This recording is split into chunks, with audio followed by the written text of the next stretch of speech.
আতঙ্ক ছড়ানো যায়, রিউমার ছড়ানো যায়, এই বিষয়ে গতকাল যে মাইলস্টোনে যে দুঃখজনক ঘটনাটি ঘটেছে, এই দুঃখজনক একটি ঘটনাকে কেন্দ্র করে তারা এই ফেসিবাদী শক্তি তারা বিভিন্নভাবে সুযোগ নেওয়ার চেষ্টা করছে।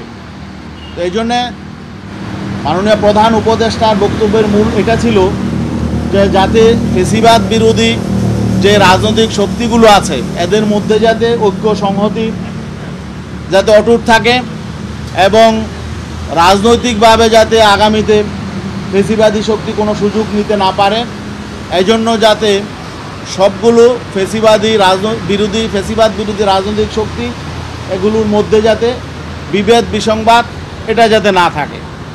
তো আমরা বলেছি যে রাজনৈতিক দল হিসাবে এক এক দলের এক এক রকম বক্তব্য থাকবে, সমালোচনাও থাকবে এবং সামনে যেহেতু নির্বাচন হবে, নির্বাচনের আগে এক দল আরেক দলের বিরুদ্ধে সমালোচনা করবে, এটা স্বাভাবিক।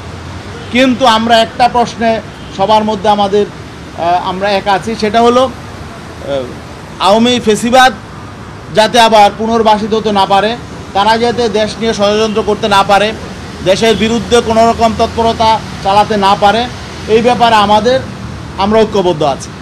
আমরা একটা বিষয় বিশেষভাবে ইঙ্গিত করেছি স্পষ্টভাবে, সেটা হলো যে বারবার আমরা দেখছি যে রাষ্ট্রের সবচেয়ে গুরুত্বপূর্ণ স্থাপনা বাংলাদেশ সচিবালয়, যেটা সেক্রেটারিয়েট, এই সেক্রেটারিয়েট বারবার এখানে আক্রান্ত হচ্ছে।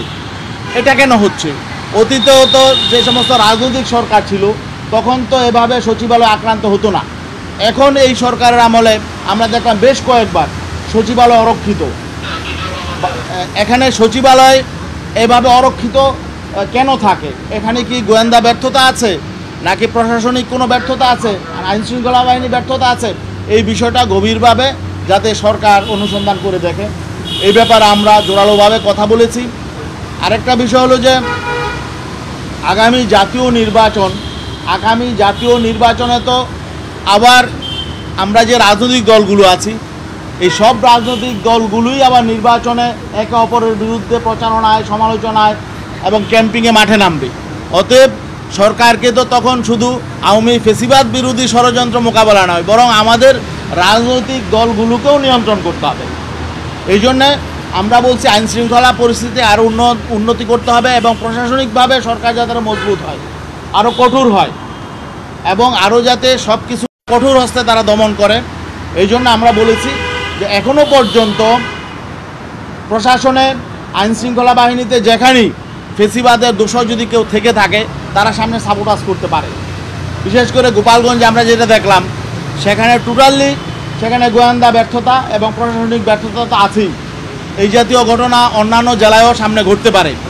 এই জন্য আমরা বলেছি এই জন্যে প্রশাসনকে কঠোর হতে হবে, সরকারকে আরও মজবুতভাবে গঠনমূলক ভূমিকা পালন করতে হবে, সঠিক ভূমিকা পালন করতে হবে এবং আমরা বলেছি আমরা সরকারের পাশে আছি।